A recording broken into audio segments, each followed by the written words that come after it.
And spawning over here in the top left position, ladies and gentlemen, as the green Terran player. It all comes down to game 3 because these guys are tied up at 1-1. Can he pull it through? One half of the Spanish Armada playing for Mouse Sports. Ladies and gentlemen, we have LucifroN. His opponent spawning in the bottom right-hand position as the yellow Terran player. Doing incredibly well so far. He's at 1-0. He needs to win one more game, and if he does, he knocks LucifroN out of the tournament and advances to the round of 8. Can he do it? Ladies and gentlemen, we have Dayshi.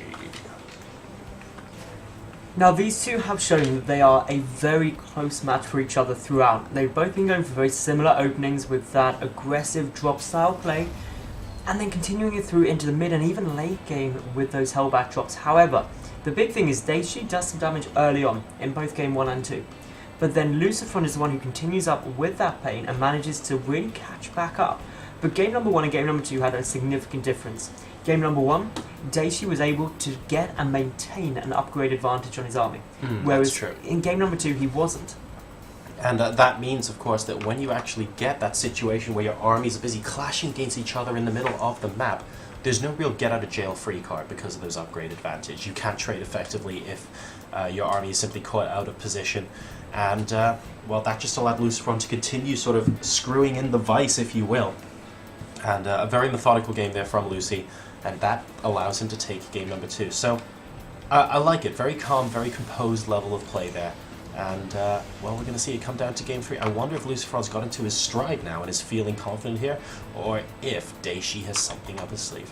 Well, Dayshi is going to be getting gas at a very similar time to that of LucifroN. LucifroN is ahead by just 8 Vespian at this moment in time. It means a fractionally faster factory if he goes for a similar build, but the SCV scout from Dayshi is getting all of the information required. And that in itself is quite good because he knows that nothing crazy is coming on. He's just going to be keeping a lookout for what could be coming down. And actually, the factory starting at near simultaneously times. Slightly quicker for Dayshi. That's exactly right, actually. LucifroN got up to 112 gas before starting that as well. Oh! And mind games, ladies and gentlemen. Oh, hang on. As we have a little bit of a pause here from LucifroN, his mouse is bugging out. Okay, he needs to go and plug that in. The second gas, by the way, was taken by LucifroN when the SCV was here fighting the Marine, and then as soon as the SCV died, it got cancelled. If we take a quick look at Dayshi's vision right now, he thinks that he thinks he knows the second gas timing from LucifroN, but actually, he is being fooled. So we'll see how this plays on into the later game, if maybe Dayshi is going to be a little bit more wary, for example, of early Cloak Banshee play or something like that, and adjust his defenses accordingly when in fact nothing's coming in. And it is just an important thing. It's such a minor thing. I'm glad you pointed it out, Joyce, because your reaction to that can be very different. Dayshi himself has got those 2 gases up, and the one thing that LucifroN hasn't done yet is scout. But remember, in game 1 and 2, at 6 minutes 30, almost on the dot, LucifroN scans the main base of his opponent. And that is when you get to see precisely what they could be going for. Dayshi getting the Widow Mines out once more. That's going to help with any drop defense he's got. But both players, with their naturals, or with their command centers getting made, this game is still very too close to call. Now, I wonder if this is in response to seeing that second gas as well. Of course, potential Banshee play a little bit early on. We saw Hellions in games 1 and 2, but we're going to be going straight for the Widow Mines in game 3 from Dayshi. And, of course, they can do a decent chunk of damage as well if in the correct position. LucifroN, though, once again, he's just going to be going straight up to the armory, just getting up to those Hellbats as quickly as humanly possible. And we have here the Widow Mines. They're actually going to be defending against potential ground army here. Look at them shining away there. I like the way they glow. In fact, they look like they're remote control. This is fun. A remote control Widow. Well, they must be, because a person couldn't fit in them. It's true. It's like 2 antennas. It's like a Terran router, and that's your Wi-Fi range right there. My Wi-Fi range isn't that good. Just saying. Anyway, Hellions coming back here for LucifroN. Just gonna be going about their normal stuff. And there's the scan. I heard it go down. I bet that is a scan for LucifroN because it's getting close to the 6 minute 30 mark. Yep, exactly. Almost, well, on the dot and sees absolutely everything. So guys, if you want to incorporate something into your Terran play, maybe you're getting caught out by strategies from your opponents a little bit more often in TVT, this seems to be a fantastic time to put the scan down. LucifroN showing us really how that's helped him a lot in these games. And boom, 1 and 2, and that's exactly what these Widow Mines were there for. LucifroN was not happy about that. He has lost 2 out of his 4 Hellions, and Dayshi takes an early lead in terms of killing off the army here. And now the Widow Mines, they're going to be migrating somewhere else. And of course, remember, both players are taking their natural expansions at very similar times. In terms of the unit count, the worker count, only 3 difference between them, really quite small. But these Widow Mines now going in for drop defense, and that's brilliant because LucifroN is going for a drop at the moment. So smart to move this in. We have a little bit of an attack against the natural expansion here, and it looks like it's Hellion on Hellion with SCVs repairing one side. So Dayshi not quite able to get word in edgeways. We have the drop coming in now. It is a double Hellbat drop from LucifroN, and the Widow Mine is ready here to greet it. Oh no, a single Viking shot plus the Widow Mine will kill, and wow, excellent defense there from Dayshi. Great use of that Widow Mine, moving it from the ramp immediately to his mineral line, knowing that a drop might come in, and LucifroN has been thwarted. And this is the sort of play that Dayshi needs if he wants to win this series, because everything he's doing is just really shutting down LucifroN's play. He got 2 Hellions instead of trying to come into the natural because of the Widow Mine placement. They then got down the drop, but a counter drop is going to be coming in from Dayshi and round 2 from LucifroN. But as you're showing, there is that Widow Mine there, Jorisar.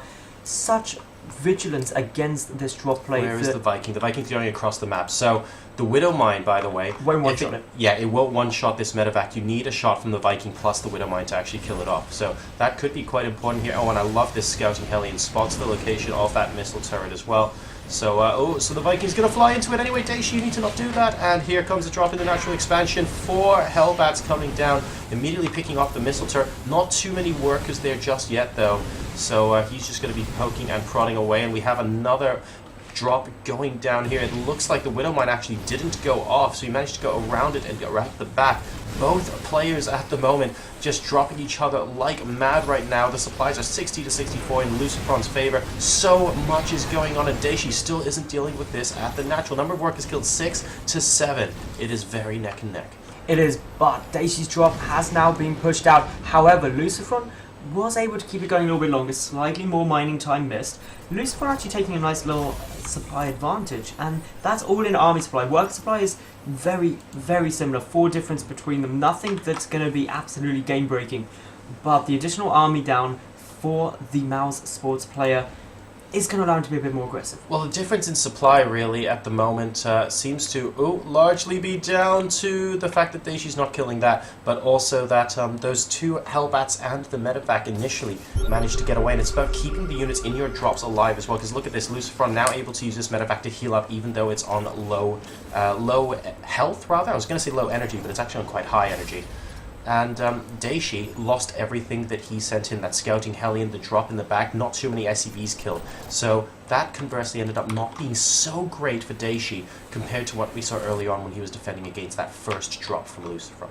Now both players do have equal upgrades for the time being, plus 1 vehicle weapons done on both sides. So no clear lead there. LucifroN though, he's got 4 factories in production. He's really ramping it up now.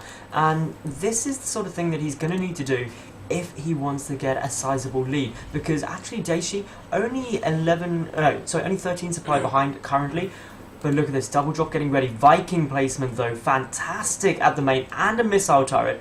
At the natural, not so much. Oh, not so much. There's the Viking. Oh, and there's the missile turret. The medevac will definitely go down, but the Hellbats are in the mineral line.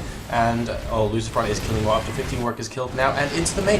The Vikings actually get pulled out of position, and the medevac doesn't even go down here. Disastrous here for Dayshi. LucifroN taking now a sizable economic lead in this game. If we take a look at the worker supply, guys, it's 53 to 34 in favor of our Mouse Sports player. LucifroN getting ahead via these mid-game drops. And this is really the story of the series, that actually Dayshi starts off dealing some really nice damage and then kind of cuts it off. And all the while, LucifroN continues with the pressure. That scan sees a move out. Great scans. So now he knows he has to defend as well.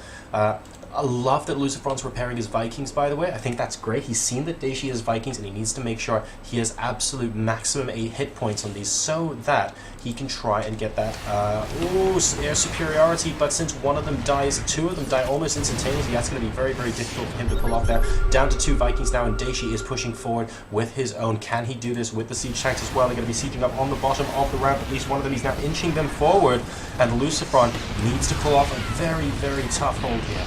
Yeah, LucifroN, he's only getting his first 2 tanks down now, so this means the tank advantage clearly there for the Millennium player. The Hellbat's running forward, they're going to try and take out the tanks of the Mouse Sports player. The Hellbat's being forced to retreat for the Green Terran, but now 1 tank up against 4. That is... I love these Widow Mines as well. They're so good. Trying to prevent any units from getting close to the tanks in melee range. And here comes LucifroN. He's coming at it with Hellbats. He's coming at it with SCVs. Here are the Widow Mines. They're going to be activated. A lot of SCVs going down, but the splash damage actually attacking his own tanks for a little bit there. And Dayshi's attack is going to get thwarted by LucifroN here. It will just about be enough. And LucifroN maintains his supply lead. He's currently at 87 to 72. Now, while both players took really quite significant losses in terms of their army, luckily for LucifroN, he didn't lose any economical lead. That is what is allowing him to really start pulling ahead. He's going to be able to resupply incredibly quickly. He's got a lot of production. All the while, Dayshi kind of got to play catch-up still. Oh, and a couple of extra units actually getting roasted there by those Widow Mines before they take their leave from this mortal realm, ladies and gentlemen. And, well, LucifroN going to be the first to hit past the 100 supply mark by the looks of things at 15:30. This game so far has been an absolute boxing match between these two. Note though, they're both busy attacking and defending at the moment. They need as many resources as they can get in terms of their army to execute these things. So we actually see a temporary lull in drops at the moment. I wouldn't mind seeing a couple more, and as soon as I say that, LucifroN immediately loading another one up. Worker supply, by the way, is somewhat more even now, but Dayshi a little bit behind on that army supply. Well, great minds think alike and all jars are, and now LucifroN is going to be trying to continue on that pressure. And I think with the double drop coming down, the one to heading towards the main base as well, this is how LucifroN has been really taxing Dayshi's multitasking in all of the games this series. As long as he keeps this up and keeps knocking out workers throughout the game, he's just not giving his opponent that opportunity to claw his way back in. Paused. Oh, and it looks like we have a little bit of a problem here. I wonder if LucifroN's mouse is okay. So his mouse seems to be periodically bugging out. Game resumed. Luckily, Dayshi doesn't mind, and things seem to be okay as we get back into the game. Very, very tense here. And, oh, this drop could use an extra waypoint, buddy. So that one's going to be chilling out there for a little bit. The one up top, though, is coming in right now, and we have a couple of... Oh, just LucifroN's Vikings heading back home over there. And here we go. First Hellbat drop into the natural, picking off an SCV or 2. Not a terrible amount of damage done so far, but I say that a little bit too soon. A couple of SCVs walking into the firing line there, and the number of workers killed has gone up to 37 this game, and now into the third base. Yes, there's a missile turret there, but won't be able to kill this medevac in time. A second Hellbat drop. Oh, just so the mule close. getting away. That was really close. Now, it may not seem like that was a terrible amount of damage, but it's keeping LucifroN ahead economically all the way through this game. And as long as he keeps it up, picking off a couple of workers at a time while not taking any counter damage, it's still good for him because Hellbats aren't that expensive. This is LucifroN demonstrating that he needs to continuously do a little bit of damage to his opponent to make sure he doesn't get comfortable, because LucifroN knows he had a bit of a lead, and using that lead, as long as he can keep forcing his opponent to focus on SCVs, he can get himself into a good position going into the late game. If we just take a look at what each player has right now, the tank count is higher for Dayshi still, but LucifroN has more Hellbats, he has more SCVs crucially, and he's got air superiority as it currently stands. So that's a lot of pluses in LucifroN's favor. It's going to be hard for him to break this tank line from Dayshi, but again, with just a couple of tanks difference, it could genuinely come down quite simply to positioning here. And LucifroN right now really trying to show Dayshi who's boss in the air. And yeah, it's not only on the air, it's on the ground as well. LucifroN is making his move. He's going to try and head in towards the scan. Did he catch the army? It was really close as it was moving out. I don't think it saw it immediately, but now he knows. Those Vikings being so essential to LucifroN's vision. Tanks just slowly getting whittled down.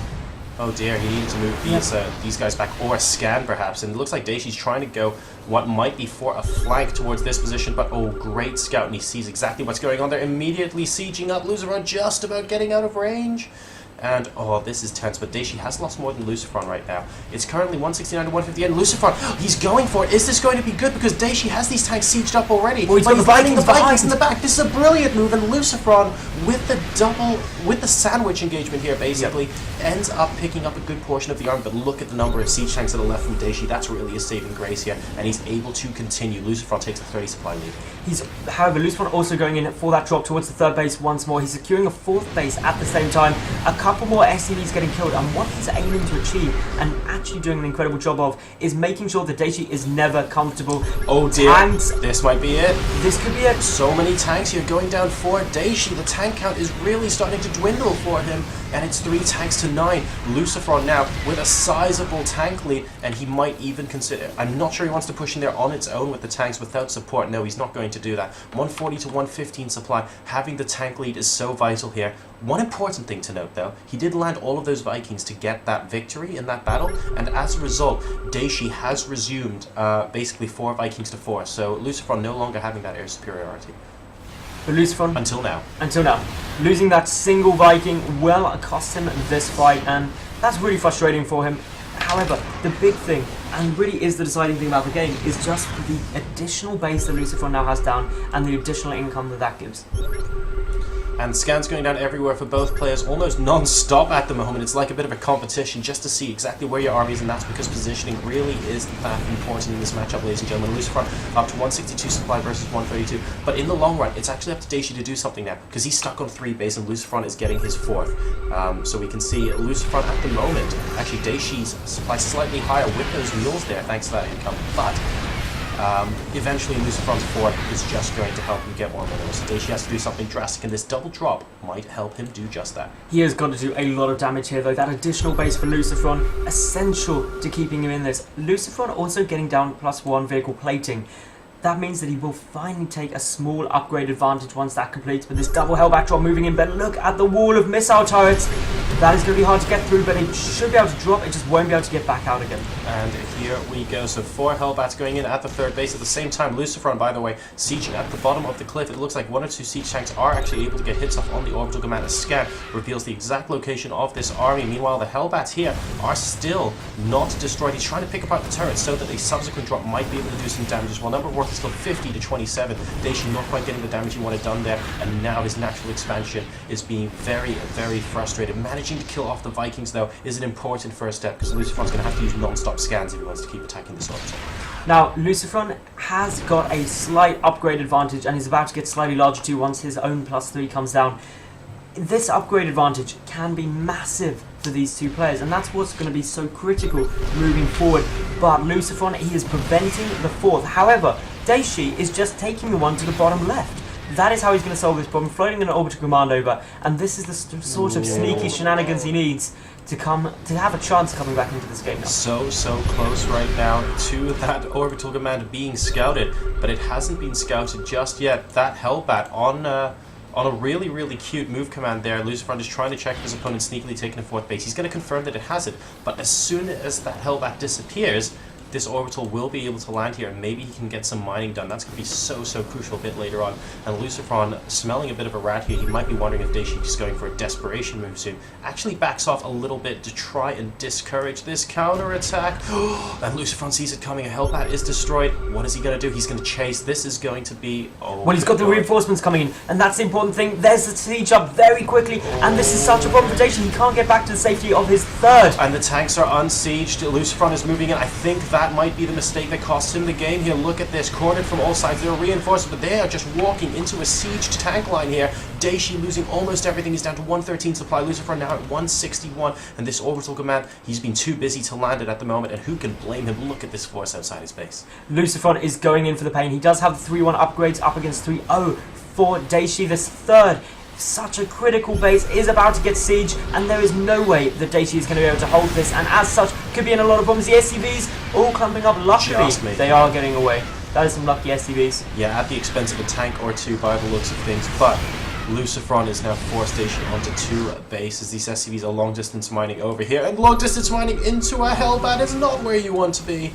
And that's going to be enough. GG, and LucifroN wins game number 3 and advances to the round of 8 here at DreamHack Summer 2013.